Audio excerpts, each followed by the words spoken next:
Right breaking news చూస్తున్నారు. పాకిస్తాన్కు MIM నేత అసదుద్దీన్ ఓవైసీ స్ట్రాంగ్ కౌంటర్ ఇచ్చారు. మీరు భారతదేశం కంటే అరగంట వెనుక కాదు 50 ఏళ్ళు వెనుక ఉన్నారని చెప్పి కూడా అసదుద్దీన్ ఓవైసీ స్ట్రాంగ్ కౌంటర్ ఇచ్చారు. మా భూభాగంలో చొరబడి గన్తో తుపాకులతో ఒక మతం పేరు అడిగి కాల్చి చంపేయడం అనేది హీనమైన చర్య. దీన్ని తీవ్రంగా ఖండిస్తున్నాము. మీరు మా మీద అణుబాంబుతో దాడి చేయాలనుకుంటే అది నిజంగా అవ్వని పని. ఎందుకంటే మీకంటే మేము 50 ఏళ్ళు ముందున్నాము. ఇలాంటి చర్య ఖచ్చితంగా మీరు ఐఎస్ఎస్ లాంటి వాళ్ళతో టైఅప్ అయ్యి ఇలా భారతదేశం మీద దాడి చేయడం అనేది అది నిజంగానే హేయమైన చర్య అంటూ కూడా అసదుద్దీన్ ఓవైసీ పాకిస్తాన్కు స్ట్రాంగ్ కౌంటర్ ఇచ్చారు. అయితే పహల్గామ్లో జరిగిన ఉగ్రదాడికి పాకిస్తాన్ను మరోసారి విమర్శిస్తూ ఆల్ ఇండియా మజ్లిసే ఇత్తహాదుల్ ముస్లిమీన్ అధ్యక్షుడు హైదరాబాద్ ఎంపీ అసదుద్దీన్ ఓవైసీ ఆదివారం మాట్లాడుతూ పాకిస్తాన్ భారతదేశం కంటే అర్ధ శతాబ్దం వెనుకబడి ఉందని అన్నారు.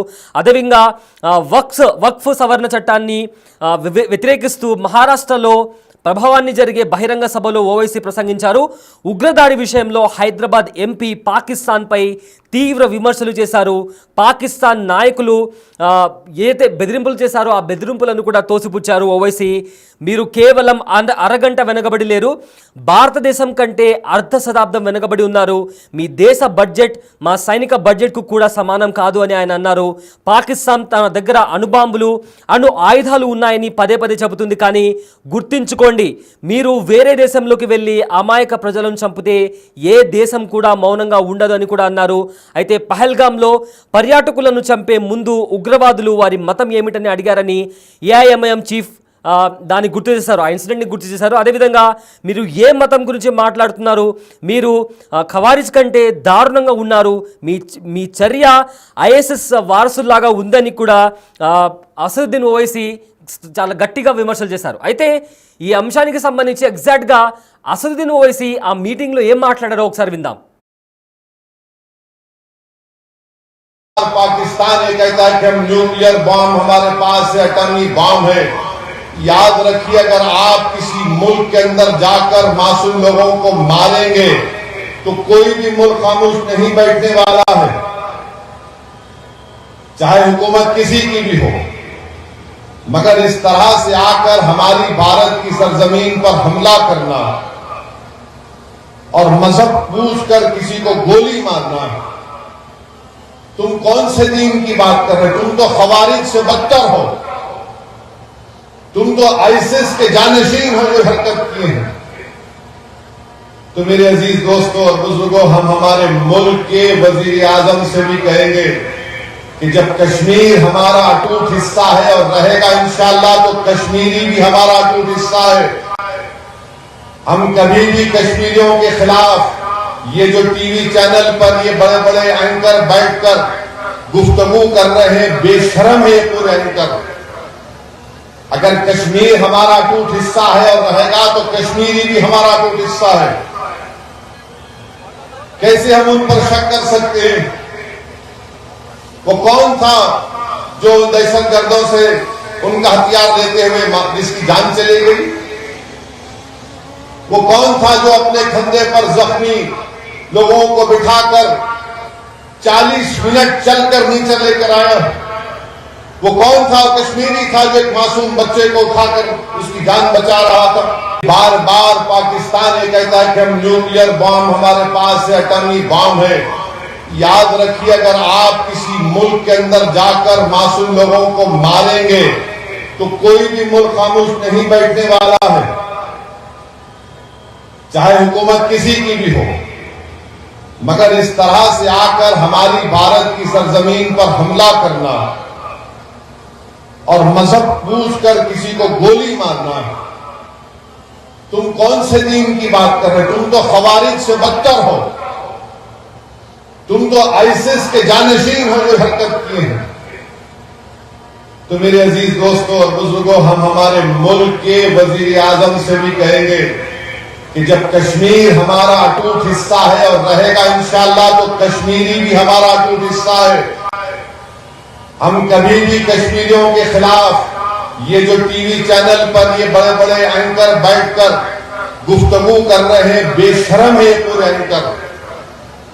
अगर कश्मीर हमारा अटूट हिस्सा है और रहेगा तो कश्मीरी भी हमारा अटूट हिस्सा है। कैसे हम उन पर शक कर सकते हैं? वो कौन था जो दहशतगर्दों से उनका हथियार लेते हुए जिसकी जान चली गई?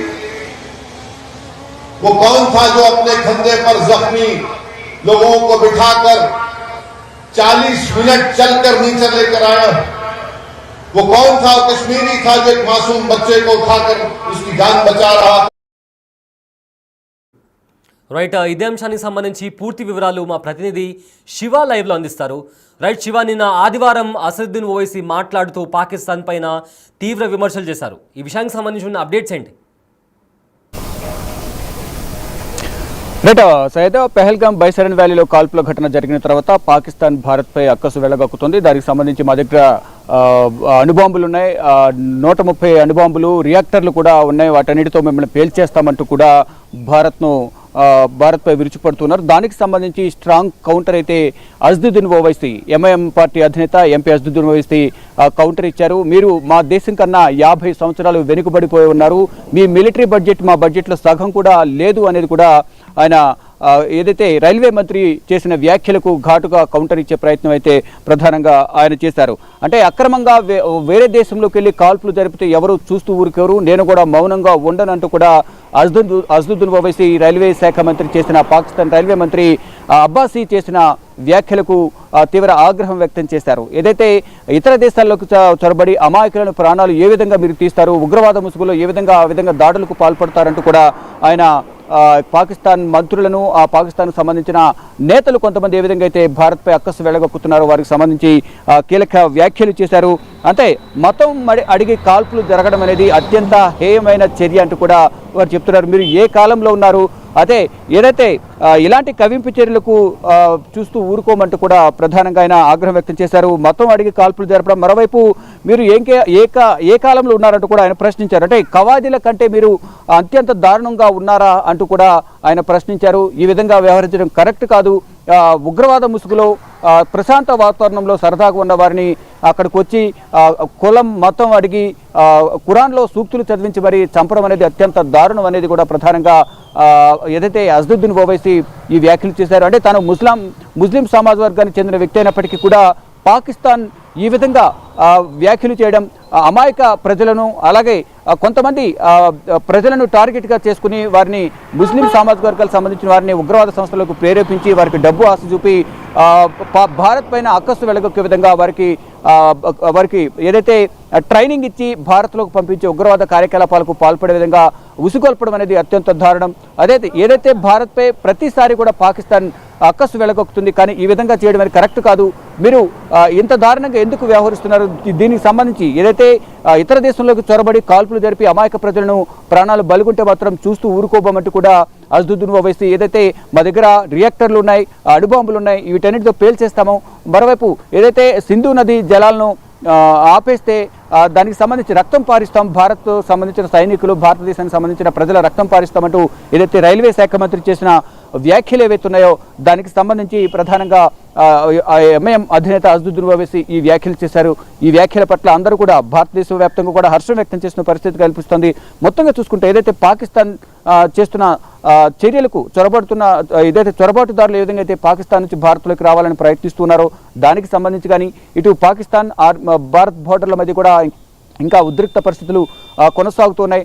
దానికి సంబంధించి ఇప్పటికే ఢిల్లీ వేదికగా కీలక చర్చలు కొనసాగుతున్నాయి.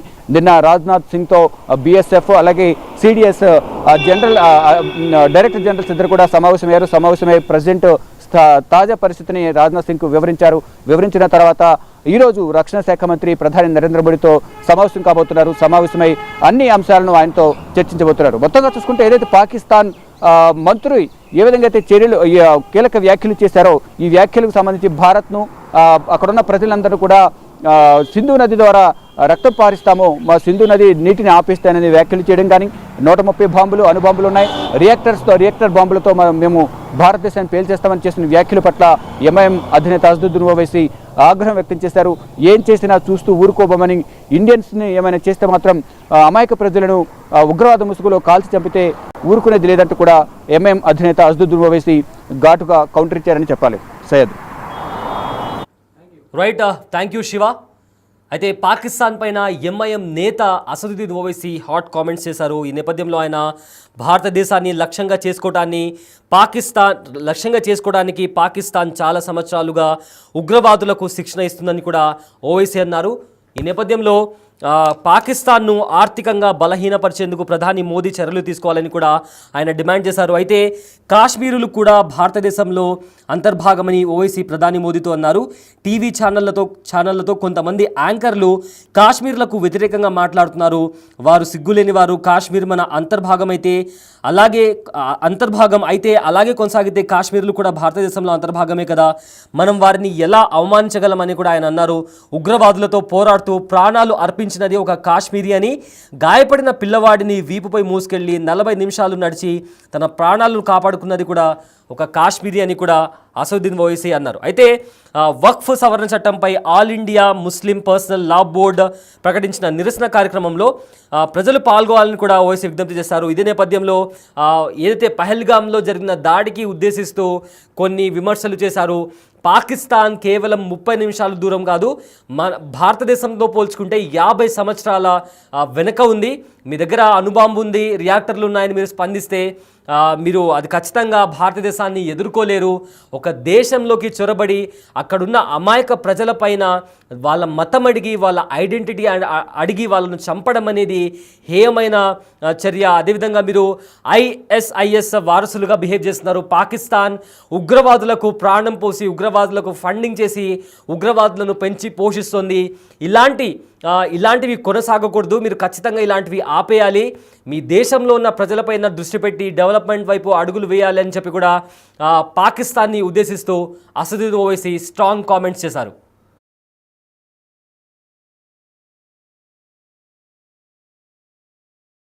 न्यूक्लियर बॉम्ब, बार बार पाकिस्तान ये कहता है कि हम न्यूक्लियर बॉम्ब हमारे पास है, एटॉमिक बॉम्ब है। याद रखिए, अगर आप किसी मुल्क के अंदर जाकर मासूम लोगों को मारेंगे तो कोई भी मुल्क खामोश नहीं बैठने वाला है, चाहे हुकूमत किसी की भी हो। मगर इस तरह से आकर हमारी भारत की सरजमीन पर हमला करना और मजहब पूछकर किसी को गोली मारना, तुम कौन से दीन की बात कर रहे हो? तुम तो खवारिज से बदतर हो, तुम तो आईसिस के जानशीन हो जो हरकत किए हैं। तो मेरे अजीज दोस्तों और बुजुर्गों, हम हमारे मुल्क के वजीर आजम से भी कहेंगे कि जब कश्मीर हमारा अटूट हिस्सा है और रहेगा इंशाअल्लाह, तो कश्मीरी भी हमारा अटूट हिस्सा है। हम कभी भी कश्मीरियों के खिलाफ ये जो टीवी चैनल पर ये बड़े बड़े एंकर बैठकर गुफ्तगू कर रहे हैं, बेशरम है पूरे एंकर। अगर कश्मीर हमारा अटूट हिस्सा है और रहेगा, तो कश्मीरी भी हमारा अटूट हिस्सा है।